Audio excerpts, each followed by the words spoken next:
श्री असदुद्दीन ओवैसी जी। मोहतरम चेयरमैन साहब, आपका बेहद शुक्रिया। मैं इस मोशन की मुखालिफत में खड़ा हुआ हूँ। सर, मैं शुरुआत में हबीब जालिब का एक शेर पढ़ना चाहता हूँ। आप उर्दू जानते हैं और लॉ मिनिस्टर भी उर्दू जानते हैं।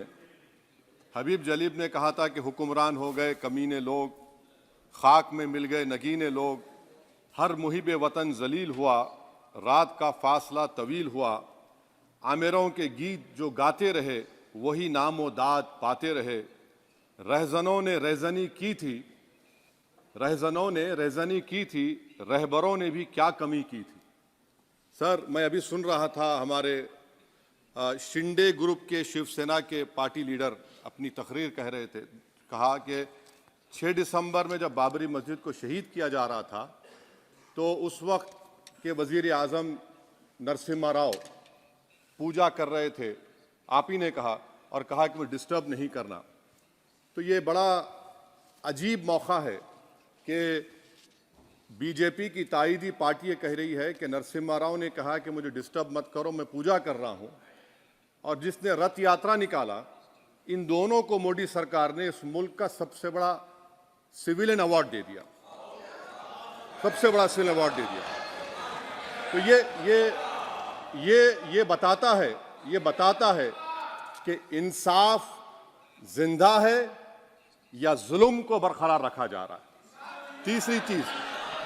तीसरी बात यह है कि सर, इस ऐवान में सियासी पार्टियां आएंगी चले जाएंगी, आप आए मैं आया हम भी चले जाएंगे, मैं जमीन की गिजा बन जाऊंगा, ये ऐवान तो बाकी रहेगा। मगर सर, मैं ताजुब कर रहा हूं कि लोकसभा मुख्तलिफ आवाजों में कैसे बोल सकता है। लोकसभा तो एक ही आवाज में बोलना चाहिए, और लोकसभा भी भारत के संविधान आइन के बेसिक स्ट्रक्चर का ताबे है। और सर, ये इसलिए कह रहा हूं कि 16 दिसंबर को ये ले कर देता हूं, 16 दिसंबर 1992 को इसी लोकसभा ने एक रेजोल्यूशन पास किया था। आप इजाजत दीजिए तो मैं पढ़ता हूं सर। दिस हाउस, अच्छा, ये गुलाम नबी उस वक्त के मिनिस्टर थे, आज नहीं है, उनका नाम नहीं लेना चाह रहा था। This house strongly and unequivocally condemns the desecration and demolition of the Babri Masjid at Ayodhya by and at the instigation of forces represented among others by VHP, RSS and the Bajrang Dal, which has caused communal violence in the country. Such act of vandalism was carried out not only in violation of order of the Supreme Court, but amounted to an attack on the secular foundations of our country. This House expresses anguish at the happenings and wishes to reiterate its resolve that it will ceaselessly endeavor to uphold the secular and democratic traditions of our country and for the maintenance of rule of law. और एक paragraph है, नहीं पढ़ूंगा। मैं ताजुब कर रहा हूं कि जब इस ऐवान ने एक रेजोल्यूशन पास किया तो हुकूमत आएगी जाएगी, और हुकूमत ये मोदी हुकूमत जश्न मना रही है जो 6 दिसंबर को हुआ। तो ये एक बात है सर। चौथी बात यह है कि सर, नहीं, 6 दिसंबर के ऊपर कोई जश्न नहीं है। राम मंदिर के निर्माण की जो प्रतिष्ठा हुई है उसको संबोधन कर रहे हैं, और वो सर्वोच्च न्यायालय के द्वारा तथ्यों के आधार पर दिए गए निर्णय के कारण से हुआ है।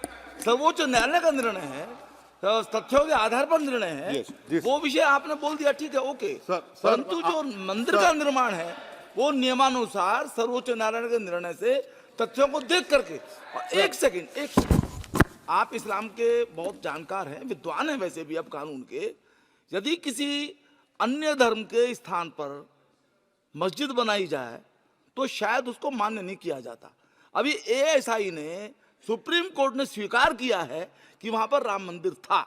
तो इस विषय केवल यह है कि वहां पर राम मंदिर ठीक बना कि नहीं बना, वो विषय हो गया। तो कृपया इस पर यदि आप कुछ बोले तो बोले प्लीज। सर, मैं आपको गलत साबित कर दूंगा सर। और मैंने रुक तो जाइए बड़ी इज्जत के साथ सर, मैं आपकी बड़ी इज्जत करता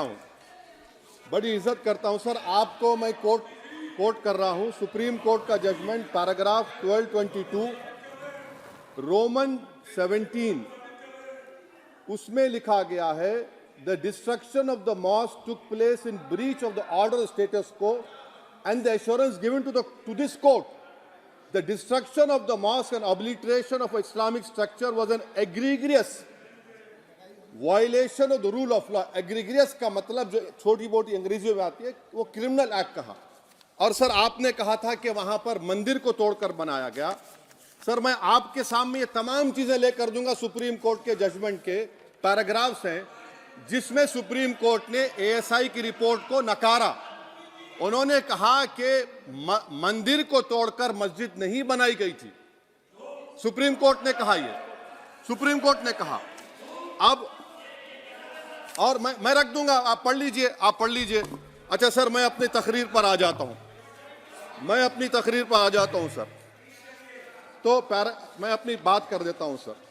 तो मैं ये पूछना चाह रहा हूं कि क्या मोदी सरकार एक समुदाय, एक मजहब की सरकार है या पूरे देश के मजाहिब को मानने वालों की सरकार है, जिसको नहीं मानते उनकी सरकार है? हमको बता दीजिए।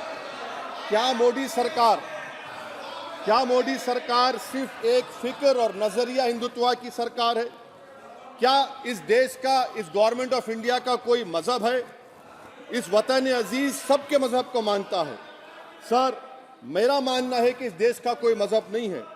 क्या ये सरकार 22 जनवरी का पैगाम देकर ये बताना चाहती है कि एक मजहब को दूसरे मजहब के मानने वालों पर गलबा और कामयाबी मिली? क्या आइन इसकी इजाजत देता है? क्या ये पैगाम आप जब ऐवान से दे रहे हैं तो 17 करोड़ मुसलमानों को आप क्या पैगाम दे रहे हैं, ये मैं आप पर छोड़ता हूं। सर 49 में धोखा हुआ, 86 में धोखा हुआ, 92 में धोखा हुआ, 2019 और 22 में भी इस ऐवान के जरिए हमको धोखा दिया जा रहा है। और अफसोस के साथ कहना पड़ता है सर कि मुस्लिम अक़लियत को हमेशा ये कहा गया कि तुमको भारत के शहरी बरकरार रहने के लिए एक बहुत बड़ी कीमत तुमको चुकानी पड़ेगी, और हम पर इल्जाम लगा दिया गया। सर क्या मैं बाबर का स्पोक्स पर्सन हूं? क्या मैं जिना का स्पोक्स पर्सन हूं? क्या मैं औरंगजेब का स्पोक्स पर्सन हूं? बताइए सर, आखिर मैं कहां तक आप मुझे लेकर जाएंगे? दूसरी बात यह है सर, दूसरी बात यह है कि फिर 6 दिसंबर के बाद देश में फसाद हुआ, नौजवानों को टाडा में डाला गया जो बूढ़े होकर निकले। यकीनन आपकी सरकार नहीं थी, आपकी सरकार नहीं थी। अच्छा बल्कि मैं तो मर्यादा पुरुषोत्तम राम की इज्जत करता हूं, मगर मैं नाथूराम गोडसे से नफरत करता हूं। मेरी नस्लें नफरत करती रहेंगी क्योंकि नाथूराम गोडसे ने उस शख्स को गोली मारी जिसके जबान से आखिरी लफ्ज निकले हे राम। सर छठी बात यह है कि 87 में मलियाना हाशिमपुरा हुआ, 83 में नेल्ली हुआ, 44 में जम्मू में नस्ल कशी हुई, 2022 में हल्दीवानी में कत्ल हुआ। इतने धोखे सबसे बड़े किसको दिए गए? असदुद्दीन ओवैसी को दिए गए। मगर फिर भी मुझसे ही कहा जाता है कि वफादारी को तुम साबित करो अपनी ओवैसी। सर आज भारत के 17 करोड़ मुसलमान अपने आप को अजनबी और एलिनेट महसूस कर रहे हैं। मैं बहुत बड़ी नाइंसाफी होती है, सर ये कोई तारीखी नाइंसाफी को इंसाफ नहीं किया जा रहा है। स्पीकर बल्कि सर, अंग्रेजी में स्पीकर सर केवल एक प्रश्न का जवाब ओवैसी साहब दे दें कि बाबर को वो आक्रमणकारी मानते हैं या नहीं मानते? पुष्पमित्रा संघा को आप क्या मानते हैं? बताओ, पुष्पमित्रा संघा को आप क्या मानते हैं? जम्मू के वो कश्मीर के वो राजा को क्या मानते हैं जिसके पास एक फौज थी मंदिरों को तोड़ने के लिए? आप क्या मानते हैं? यही तो मैं कह रहा हूं कि निशिकांत दुबे 47 में आजादी मिली, असदुद्दीन ओवैसी से बाबर की बात पूछ रहे हैं। तुम गांधी की बात पूछते, तुम बोस की बात पूछते, तुम जलियांवाला बाग की बात पूछते, तुम काला पानी में जो मुसलमान शहीद हो गए उनकी बात पूछते, मगर बाबर की बात पूछी जाती है। तो सर मैं आपको बता रहा था, खामखा डिस्टर्ब किए सर मुझे, मेरा वक्त ले लिए निशिकांत दुबे। सर मैं आपसे कह रहा था मोदी हुकूमत ये पैगाम दे रही है भारत के मुसलमानों को कि जान बचाना है या इंसाफ चाहते हो। मैं कह रहा हूं मैं भीख नहीं मांगूंगा, मैं इस नंगी तासुब को कबूल नहीं करूंगा। मैं दूसरे दर्जे के शहरी के मौक़िफ़ को कबूल नहीं करूंगा। मैं अपनी शनाख्त को नहीं मिटने दूंगा। अब मैं झूठी और दिल फरेब बातों पर हरगिज भरोसा नहीं करूंगा। मैं वो काम नहीं करूंगा जो बीजेपी और नाम निहाद सेकुलर पार्टियां चाहती हैं। मैं वो काम करूंगा जो आपको पसंद नहीं है, संविधान के दायरे में रहकर। सर, कंक्लूजन में मैं आपको बताना चाहता हूं कि आज इस देश को किसकी जरूरत है। इस देश को अयोध्या में, तारीख शायद नहीं पढ़ते होंगे, मौलाना अमीर अली कौन थे, पुजारी बाबा रामचरण दास कौन थे, अयोध्या के पुजारी थे। दोनों ने मिलकर अंग्रेजों के खिलाफ जंग लड़ी थी और दोनों ने, अंग्रेजों ने इनको गिरफ्तार किया और एक पेड़ पर मौलाना अमीर अली को और पुजारी रामचरण दास को फांसी दे दी गई। देश को इनकी जरूरत है। देश को शंभू प्रसाद, अचन खां, ये राजा देवी बख्श सिंह के फौज में थे, अंग्रेजों से मुकाबला किया। मुसलमान की लाश को जला दिया गया और शंभू प्रसाद को दफना दिया गया। इस देश को यह जरूरत है। देश को बाबा मोदी की जरूरत नहीं है। आज भारत को अयोध्या के मौलाना अमीर अली और रामचरण दास, अचन खान, शंभू खान की जरूरत है। सर, मैं अभी सुन रहा था ये नाम निहाद सेकुलर पार्टियों के बयानात को। क्या होता है सर, आप, खत्म कर रहा हूं, क्या होता है सर, जब काजी साहब गवाहों को लेकर दुल्हन के पास जाते कि तुमको निकाह कबूल है, तो दुल्हन शर्मा के खामोश बैठ जाती।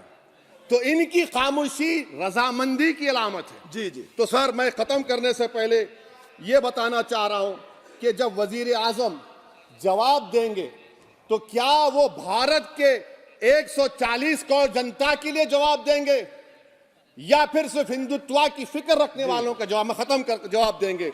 मैं ये देश, दुनिया, मुसलमान देख रहा है। सर, मैं आपको ये भी बताना चाह रहा हूं, आखिर में कंक्लूड कर रहा हूं सर, 1 मिनट चाहिए, 1 मिनट चाहिए सर।